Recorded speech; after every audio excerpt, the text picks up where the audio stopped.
گھر والوں کی دماغ میں ہے، ان کو بلا دو، ہلکا سا کھانا پکا دو، ان کو کھلا دو، کہو میری بس بھی ہے، ختم۔ کیا ضرورت ہے شادی حال میں جانے کی؟ ہم دیکھ رہے ہیں اپنے آنکھوں سے، کئی لوگوں کو ہم نے روکا لیکن نہیں مانتے، کہتے خاندان والے کیا کہیں۔ تمہیں خاندان کی فکر لگی ہوئی ہے، اتنے بڑے رب کی فکر نہیں کرتے کہ وہ رب قیامت کے روز مجھ سے پوچھے گا اتنا اسراف کیوں کیا؟ ان المبذرین کانوا اخوان الشیاطین، اللہ فرماتے ہیں کہ اسراف کرنے والے شیطان کے بھائی ہوتے۔ کیوں؟ کیا ضرورت؟ تم محمد الرسول اللہ کے احکامات کے مطابق شادی کرو، پھر دیکھو تمہارے بیٹے، تمہاری اولاد جب تم بوڑھے ہو جاؤ گے اس وقت تمہاری اولاد تمہارے سہارا بنے گی۔ اس وقت جب تمہاری خدمت کی ضرورت ہو اس وقت وہ بیٹے، اس وقت تمہاری اولاد سامنے آ جائیں گے اور کہیں گے پپا، پیاری اماں جان، کسی چیز کی ضرورت ہو تو تیرا لختی جگر حاضر خدمت ہے، بس آپ حکم کر دیجئے، میں تیار ہوں، میری بیوی بھی تیار ہے، میرے بچے بھی تیار ہیں، آپ حکم صادر کرو۔ کیونکہ اس شادی کی بنیاد شریعت پہ رکھی گئی ہے، اور جن شادیوں کی بنیاد شریعت پہ نہ ہو تو وہ اولاد جب آپ بوڑھے ہو جاتے ہیں وہ آپ کو اٹھا کر اولڈ ہوم میں پھینک دیتا ہے، اور اولڈ ہوم میں وہ پپا، وہ پیاری اماں جان جس کے پاؤں تلے جنت ہے، ان کے آنسو بہتے ہیں، وہ رب کو پکار رہی ہوتی ہے، ربا دنیا کی زندگی میرے اوپر حرام ہو چکی ہے، دنیاوی جہنم سے مجھے اٹھا لو، وہاں جہنم میں پھینکو، راضی ہو لیکن دنیا کی زندگی سے میں مایوس ہو چکی ہوں۔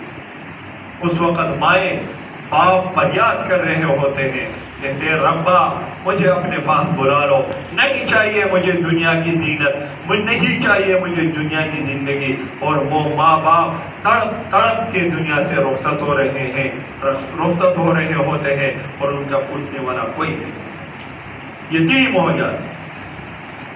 تو میرے بھائی اور دوستنے کا مطلب یہ ہے، اگر تمہارے بچے نوجوان ہیں، بچیاں نوجوان ہیں، کسی کی نکاح میں دے دو، ان کی مرضی کے مطابق نکاح کرو، اور پھر جب رخصتی کا ٹائم ہو اپنے محلے کے امام کے پاس جاؤ، جی میرے بیٹے کی شادی ہے، میری بیٹی کی شادی ہے، اسلام مجھے کس انداز سے رخصت کرنے کا طریقہ بتاتا ہے۔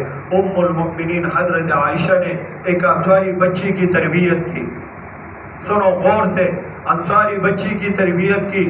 جب وہ انصاری بچی نوجوان ہو گئی، جیسے ہمارے معاشرے میں ہم کسی بچی کی تربیت کرتے ہیں اور پھر ہم کہتے ہیں کہ میری بیٹی ہے، بیٹی کی جگہ پہ ہے تو ظاہر ہے بیٹی ہے کہہ دیتے ہیں، اور بیٹی کہنے میں پیار بھی ملتا ہے۔ تو حضرت ام المؤمنین عائشہ جب وہ بچی نوجوان ہو گئی تو اس کا نکاح کسی سے کرا دیا۔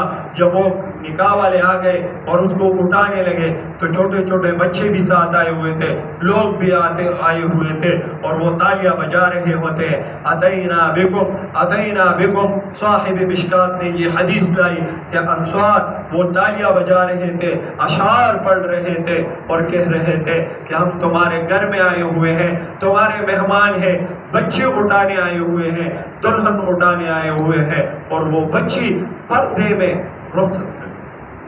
صحابہ کے دور میں ام المؤمنین حضرت عائشہ کے بعد دلہن کا ایک ہی جوڑا، اور وہ پورے صحابہ کی اکثر شادیاں اسی ایک جوڑے میں ہوا کرتی۔ مثال کے طور پر کسی صحابی کی شادی ہے تو وہ صحابی رسول ام المؤمنین کے گھر میں آ جاتے تھے، کہتے تھے شادی والی جوڑا دے دو، اپنے دلہن کو پہننا ہے۔ اور ہماری بڑی بدبختی، بدقسمتی یہ ہے کہ ہم نے یہ کپڑا پہن لیا، کل ہم کسی دنیا دار کے پاس جا رہے ہیں، عدالت میں جا رہے ہیں، کسی بھی شعبے میں جا رہے ہیں، ہم کہتے ہیں یہ کپڑا نہیں پہنوں گا، نیا سوٹ سلائی کر دیتے ہیں، کل یہ پہنا ہوا ہے آج نہیں پہنو، الرجی ہو جاتی۔ یہ غلط طریقہ ہے، یہ شریعت کا طریقہ نہیں ہے، یہ ان سفید ریشوں پر لوڈ بنتا ہے، بوجھ بنتا ہے۔ آلریڈی ایک تو گرمی ہے، دوسری مہنگائی کی گرمی بنی ہوئی ہے، اور تم اور تقاضے کر رہے ہو کہ نہیں جی فلاں کی شادی میں پہنا ہوا تھا، نہیں جی فلاں پروگرام میں یہ جوتے پہنے ہوئے تھے، اب نیا لے لو۔ اگر تم نیا پہنو یا پرانے پہنو، تمہارا وہی جسم ہے، تمہاری وہی اوقات ہے جتنا آپ کے اوقات۔ کیا ضرورت ہے نئی سکھ سلائے؟ تو میرے بھائیوں اور دوستوں، جو سبق ہم بھول چکے ہیں اس سبق کو ہمیں یاد کرنا ہوگا۔ مولوی کے پاس آ جاؤ، ان سے پوچھو، سنت کا طریقہ بتاؤ کہ اپنی بیٹی کو کس انداز سے رخصت کرو۔ چھوڑو دنیا کو، اپنوں کو بھی چھوڑو، ناراض ہو جائیں گے پھر کسی دن راضی ہو جائیں گے۔ اللہ کو ناراض نہ کرو، محمد الرسول اللہ کو ناراض نہ کرو، خدا کا واسطہ دے رہا ہوں ان دونوں کو ناراض نہ کرو، ورنہ تمہاری دنیا بھی تباہ ہو جائے گی، آخرت بھی تباہ ہو جائے گی۔ جو لوگ اللہ کے راستے پہ چلتے ہیں، محمد الرسول اللہ کے لائے ہوئے دین کو فالو کرتے ہیں، ایسے لوگ دنیا میں بھی کامیاب ہوتے ہیں، آخرت میں بھی کامیاب ہوتی ہے۔ اور اگلی بات، آخری بات یہ ہے کہ آپ کو پتہ ہے مہنگائی کا دور ہے، یہ مساجد، یہ مدارس، یہ خانقاہیں، یہ تبلیغی مراکز، یہ آپ حضرات کے تعاون سے چلتے ہیں۔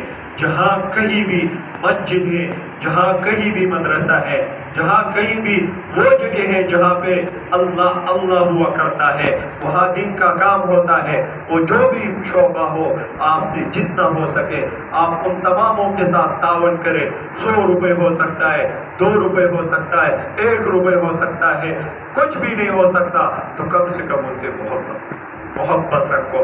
ایسے اداروں کو آپ کی محبتوں کی ضرورت ہے، آپ کی پیار کی ضرورت ہے۔ آپ کے بچے وہاں اسلامی نشو و نما لیتے ہیں، آپ ان کی تربیت کرو۔ قرآن میں آتا ہے اگر تم اللہ کی دین کی مدد کرو گے اللہ تمہارا مدد کرے گا۔ یہ قرآن کی آیات کا ترجمہ ہے۔ تو بھائیو اور دوستو، ہم بھول اللہ رب العالمین ہمیں عمل کرنے کی توفیق عطا فرمائے۔ اللہ رب العالمین محمد الرسول اللہ کے لائے ہوئے دین کو صحیح معنوں میں سمجھنے کی توفیق عطا فرمائے۔